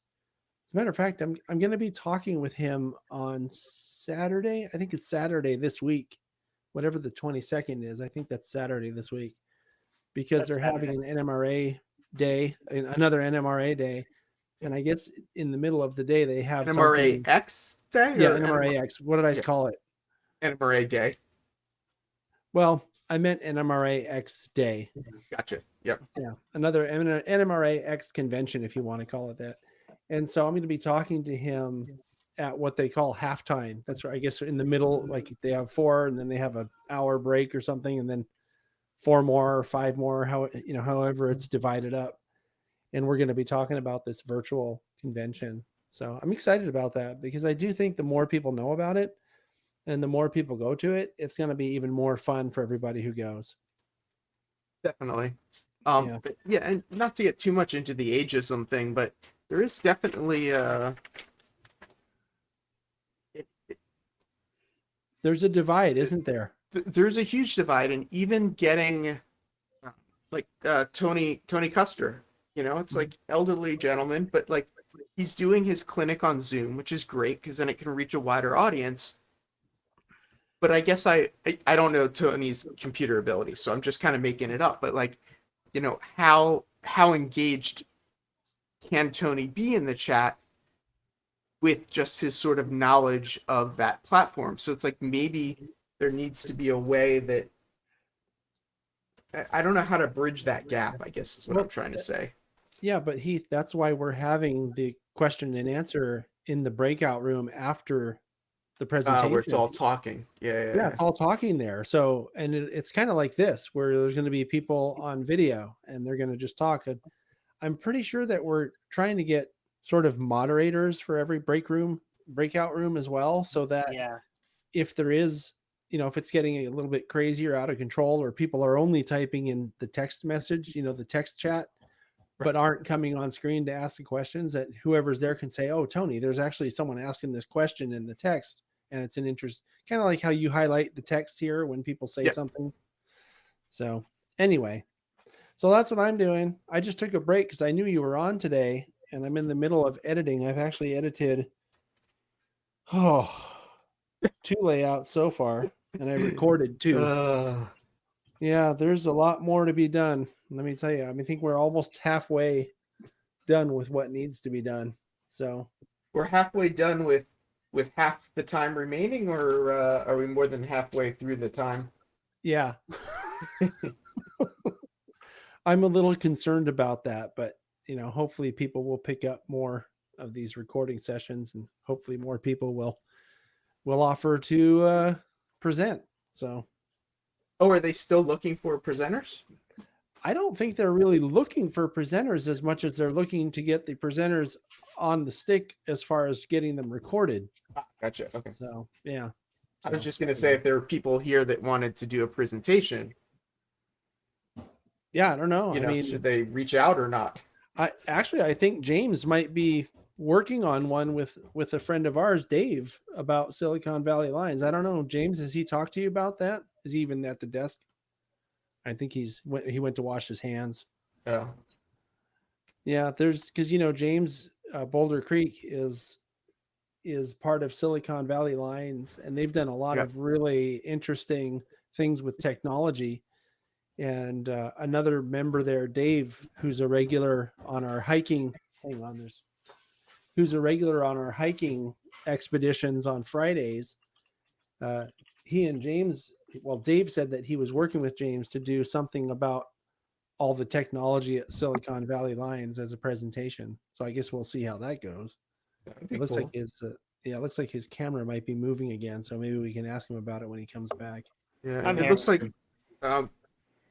while we're Did you hear waiting, us? if he's not back, Anthony Dodge is asking what people are working on. I think I think he's tired of talking about the NMRA. No, I think he's talking about, yeah, probably. Hey, James, can you hear us? Yeah, I can hear you. I just had to go wash my hands. Oh, I was right. I surmised that's what you were doing. Have Yeah. you been talking with Dave about doing something about under the layout at SVL or something like that as an NMRA clinic? Yeah, we have a email thing going back and forth, and I'll be honest, I don't know a lot of what this stuff is because I haven't had a good chance to really learn all of it yet. Mm-hmm. So I was only part of SVL for like a year or so before we suddenly were ripped away from there. Oh, because of the pandemic? Yeah. But we have a long list of things that we'd like to go over, and we were talking about how we wanted to do it. Let's see if I can find this. Yeah, I was just curious if you guys were actually seriously pursuing that, because it sounded like it might be interesting to hear what was done at SVL. So Yeah, let me see. So we were talking about like going over DCC, the use of multiple buses or power districts, etc. Because we have a rather large, complicated setup with quite a lot of stuff thrown in there, and I mean other clubs do as well, and other clubs may be wanting to go that way too. The other thing we were talking about was like detection and signals and LCC and making our own, which one of our club members, Dakota, built his own PCB signaling system with LocoNet instead of using the pre-made ones. right. Another thing we were talking about is like setting up phones and such. Our JMRI system, which is somewhat customized. That's one thing we always get asked about is like our custom dispatch panels and all that stuff. There's a whole backstory to that thing that I won't go into, but it was long. It involved lawsuits that we just didn't want to be part of, so we made our own instead. But Oh, that sounds like fun. And then the other one was like the OBS streaming and our remote capture cameras and stuff like that. So I just posted in the chat, like what kind of clinics do people want to see? I mean, I guess what's interesting, or what's not interesting, is that the people that are giving the clinics aren't necessarily the people we want to see doing clinics. But I don't know that anybody knows what people want to see doing clinics. I mean, like I'm here now, I'm building the Walthers Trackside structures kit, right? It's like, would people want to see a clinic on somebody building Walthers kits? Or do they want layout tours, or what's interesting to people? Well, I mean, thinking about that too, Heath, how much can you actually show on a clinic? Because you can't build a whole kit or build a whole model in 1 hour or less than an hour, depending on what it is, of course. But you can talk about what your approaches are and what type of glue you would use or how you would approach painting something like that. Do you know what I mean? So yeah, really clinics, I think, are more about approach and less about actually showing someone doing it, right? Like, for example, this clinic that was about DCC installs that I recorded with another master model railroader, Mark Jouet, today. it was really still photos showing how he approached putting speakers in, or what he used to attach the decoder on top of the motor, or how he wired something or had to make a custom circuit board in order to accommodate all the functions that this decoder he was installing into a very small locomotive, so that it would all work. So, without showing the how-to part, explaining the approach, I think is a more reasonable expectation from a clinic that's limited to, because a decoder installation might take you 5 hours, depending how crazy you're getting with it. So, do you know what I mean? Does that make sense? Yeah, no, absolutely. Split Rock saying not a live clinic, but you could do pre-recorded and show all the steps. And people are saying kind of like how Luke Cowan does a the whole way build. Michael does it.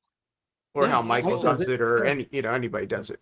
Yeah. In 15, 20 minutes, Michael shows how he builds a Craftsman kit, because he edits it down and summarizes everything real nice.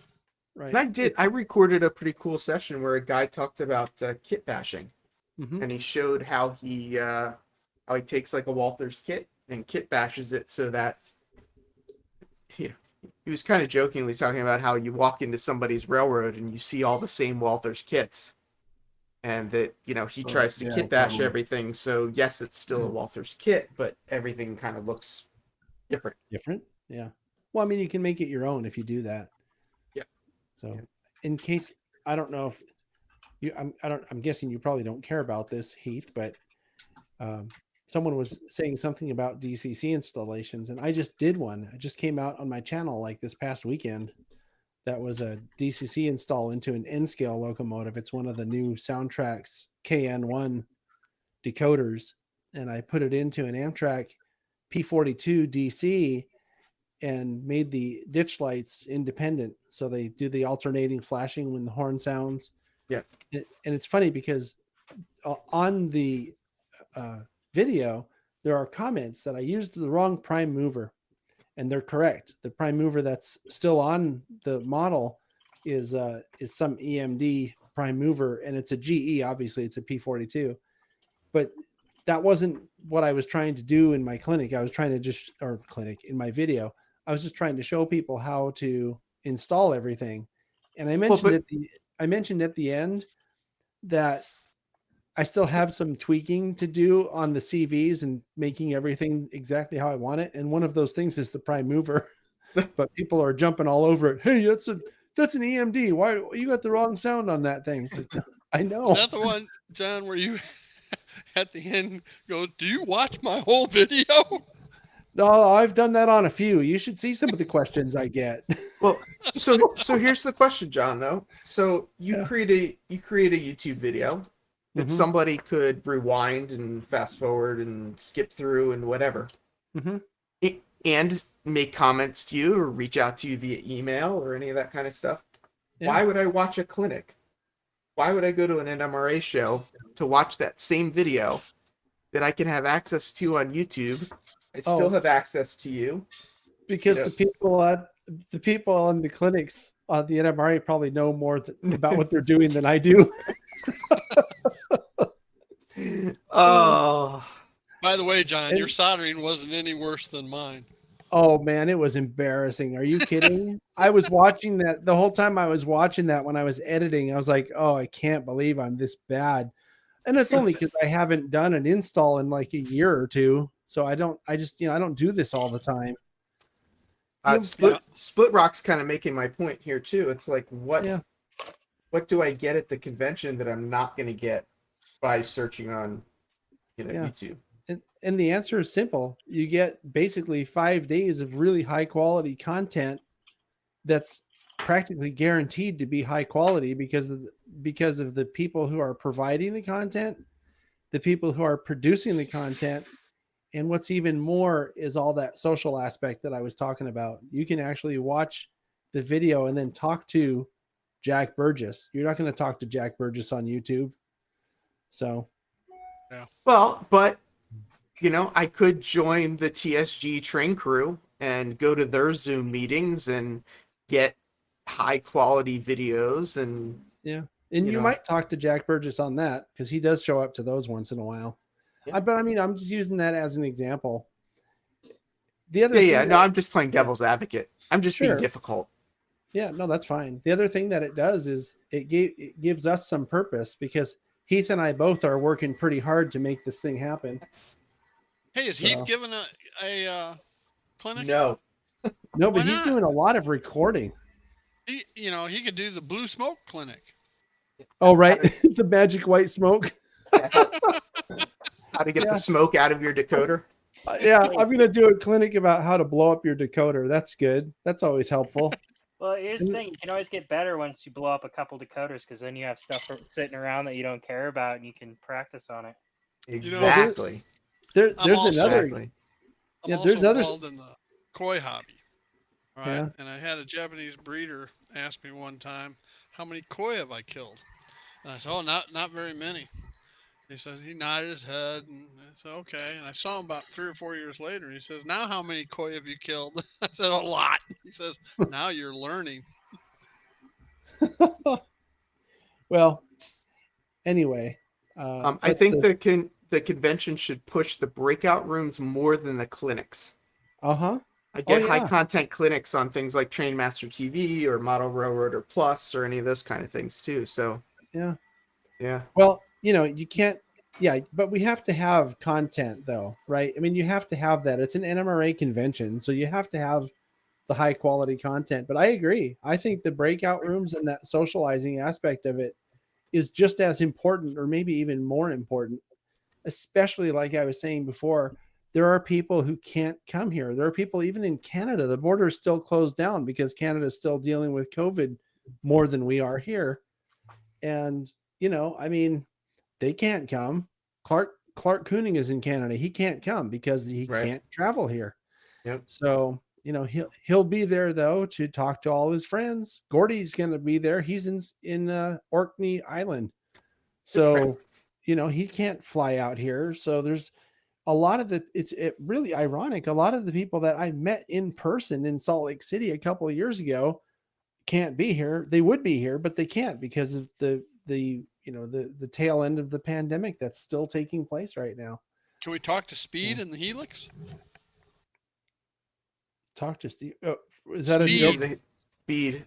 Gert, who's always hanging out in his Oh, Helix. Speed. I thought you said Steve. I'm like, you are Steve. What are you talking about? Yeah, no, I don't know. I'm assuming that he'll probably be there too. I don't really know who all is going. I don't have access to the registration list, but there's already, like 100 or a couple hundred people already signed up. So I think it's great though. I think that if I weren't, let me put it this way. If I weren't involved with the production of it, I would even consider going. And I'm not really one to consider going to something like that unless it's in person. So I'm excited. I mean, there's people from one of the guys doing 2 clinics is from New Zealand. Oh, of all really? places. Yeah. I mean, it's like I said, it's like an international affair, there's people from all over the place. Dave is here, by the way. Which one? Sparky. Sparky. Oh, Hoser Dave is here? Oh, there he is. Oh no. Yeah. Well, it's okay because I'm not going to be. Yeah. So I got to type in a message for him. There we go. Is Tom on tonight? Yeah, I'm assuming Tom is on tonight. I have not seen anything different. So I will be wrapping up in about 10 minutes ish. So John, we know what you're up to. Yeah. I should NMRA probably. stuff. Yeah, I stayed longer than I should have. I was going to go about 20 minutes ago, but I was trying to answer questions. So we berated you with a bunch of questions. So Okay. Did you uh, berate me or bombard me? same thing. Oh, okay. It in my version of English, I don't know the difference, so it doesn't matter. Oh, okay. I thought if you berate someone, isn't that like you're dressing them down, like telling them how it is? I think that's correct. Yeah. See, now you got me wondering, so I'm going to have to go look it up so that I can put it on my Facebook page. To scold or criticize someone angrily. I'm glad you didn't. Yeah, I'm glad you didn't berate me because I don't deal well with that kind of crap. Oh yeah. Well, I guess I do. Like Steve was saying, I'll just put smart ass comments in the comment section. Like, did you even watch the video? Right.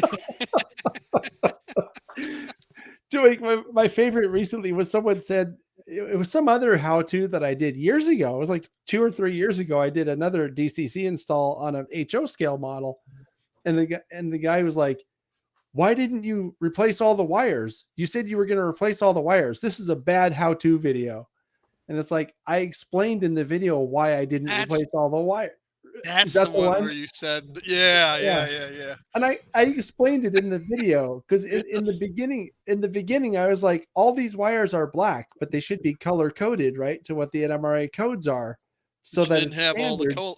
the right colors. Exactly. I didn't have all the wires that I needed. So I'm like, you know what? I'll do it when I replace the bulbs with LEDs. So that was just, it's like, man, like, dude, seriously, you need something better to do if all you got is to criticize people for videos they made 3 years ago in which they explained exactly what was going on, but you just didn't bother to watch it. Yeah. Anyway, yeah. Thanks for having me on, though. I'll let you go. I'm taking up too much of the air in the room. thanks for being here. As John, don't let the door hit you on the way out. But anyway, John. Thanks for your help too, Heath, with this recording stuff. I really do appreciate that. It's helping a lot. absolutely, I'm meeting some good people, so Yep. it's, my pleasure. All right. I saw that you signed up to record Tony Custer right away. I got the impression you knew exactly who that was. I actually didn't. Oh, really? I didn't realize who it was until I started doing his thing. Yeah, I mean his layout's like incredible. I mean, it's like, Yeah. it's just stunning. But So somebody once told me he's like the East Coast version of Jack Burgess. That interesting. That told me all I needed to know. Yeah. Anyway. It's pretty incredible. All right. I'm out of here. Thanks, guys. You take care, right? It was nice Thank talking you. to you. See you later. Bye. So, Steve, what do you got coming up? I have, and I'm working on it now, a very, very special tip of the day coming out later this week. I don't know what day yet, but it'll be my 100th tip of the day video. So. Is it about koi? No, my koi pond's my Lake Michigan. So, did you have you decided the subject, or are you still deciding the subject? Oh, I've got the subject. I'm just working on it. And it's not going to be poop sticks. No, poop tubes. Let's get it straight. Sorry, Now. poop tubes. No, it's not poop tubes. Well, thank you for being here, Thank you for Robert. having me. If you want to unmute yourself, or I can unmute you. I'm unmuted. So I know you just had a little visitor. Who, me? Yeah. Yeah, I did. A little visitor. Did Yes. he look that short on camera? He did. When he walked to the other side of your train room, and then you followed after him, and you got to the end, it was like a little boy with a big man. Mutt and Jeff, huh? Exactly. Yeah. No, I enjoyed Jason being here. We had a good time. We went out to supper together and everything, and then did running some trains and left the wives alone in the house. So Nice. We're talking about Jason the Train Freak, by the way, for people that don't know. Yeah, we enjoyed it. So otherwise, I'm going to do a video or a live stream later on tonight if anybody wants to join. Finish up my switching job that we've been doing last couple nights. So, and then Do you know what time that's going to be? I'm probably going to do it around 9:00 Central, so it'd be 10 Eastern. Okay. And then On Track Tuesday tomorrow night. I've got it. Oh, cool. Do you know what you're going to do for On Track Tuesday? Why should people show up? Yes, I am actually in the process of kit bashing this wood chip hopper. Oh, if you cool. can see that. Yeah. So this is going to be Kansas City Southern wood chip hopper. It will never be CP or CP, not CN. CP. Yeah. Nope, never be CP. It will never be CP. So this is I've got one side done, but I think I'll do the other side tomorrow night on camera. Or I've got one side partially done. Let's say. So it's looking like Tom is not going live. So Robert, if Tom doesn't go live and you want to go on early, people will be I might move looking that for you. to. If he doesn't, I might move that to 8:30. Yep. Central Awesome. Time, which is 9:30 Eastern. Yeah. So James, we didn't get to see much from you tonight. We were blabbing about other things, but what's going on with you?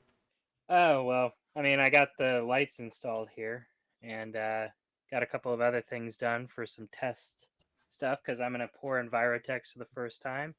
Good And luck. thank you, Split Rock, for those tips about using Mod Podge, even on the shallow pours. I will definitely use that information. For my channel, I don't have too much. Probably put out a tip tonight. Simple thing. Make it a short because I don't feel like putting any more time into it today. And then I think I'm going to have like probably my last update video maybe this week or possibly next Friday on my NMRBO stuff because at this point all I'm doing is adding details that will probably not even show up in the photos. So it's all stuff that's good for me, but probably not going to be good for the contest. So I think I need to stop messing around before I break more stuff. Understood. Because I had to put this whole thing back together, actually this thing right here back together, because I walked into the diorama because it was hanging a half an inch off the layout and just shattered this thing. So I can't begin to tell you how many things I've broken, but you know. Yeah. But other than that, yeah, I don't have too much. After the update, I'll probably take a week or two off of posting anything on YouTube and whatnot. Because this was always meant to be a hobby type thing, and it definitely turned out to be a whole heck of a lot more work. So I commend everybody who puts hours and weeks into this, like constantly, like Wilmer was saying last night, like it's just taking up too much of his time for modeling, and that's why I went to the shorter video style. Yeah, Scott Ericanolano's got it right. That's my job is breaking stuff. So I took it over for the night. He I left says it all I've broken weekend. Sparky's heart.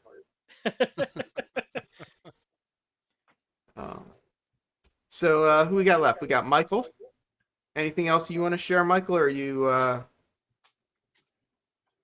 what do you got coming on? Any videos coming out? Actually, what I'm working on right now, I'm not going to do a video on because it's actually an older iteration of a Craftsman kit. So I talked to the manufacturer, and he said that yeah, that's it's been redesigned since then and everything else. So I got it from a buddy. He wanted me to put it together for him on the layout, and I said, well, okay, well that's going to speed me up a lot because all I'm going to do then is just build it, and I don't have to sit down and take a screenshot, put notes together, write a script, do all the stuff, the back stuff for the video itself. I can just actually just build. So I do have some pretty big news, but I'm gonna wait to talk about that on my Wednesday stream. So Nice. Just gonna have to sit tight on that one. Sounds good. So my little wrap up.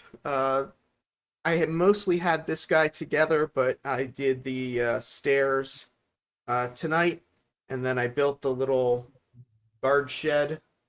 It has these little gates that don't stand up, so we'll have to figure something out with those. And then this is a little speeder shed, and there's a little speeder that I can put together as well that I haven't put together yet. But those are my little projects for the night. So with that. Yeah, with that, thanks everyone for coming. Let's see, Sparky's saying TSG is live on Wednesday night this week. Anthony says it's nice for TSG Media to give some time on his show to Heath to do a little bit. Ha ha ha. Geese are like cabooses. Heath needs to break these danged geese down here. I completely missed the conversation there, but on that note, thanks everyone so much for coming. I hope everyone has a fantastic week, and I will catch everybody around on YouTube. Sounds Later, good. everybody. Thank you.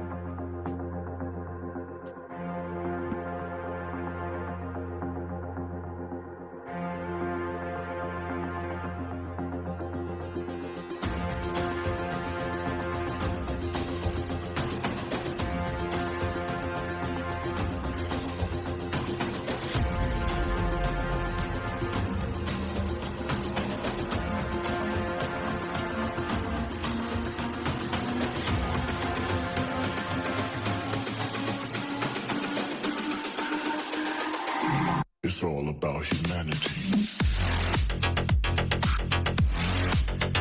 About humanity.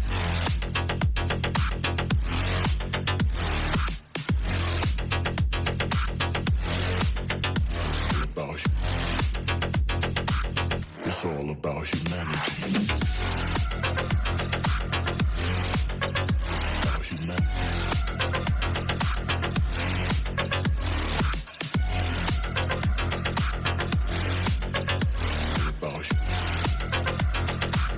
It's all about humanity.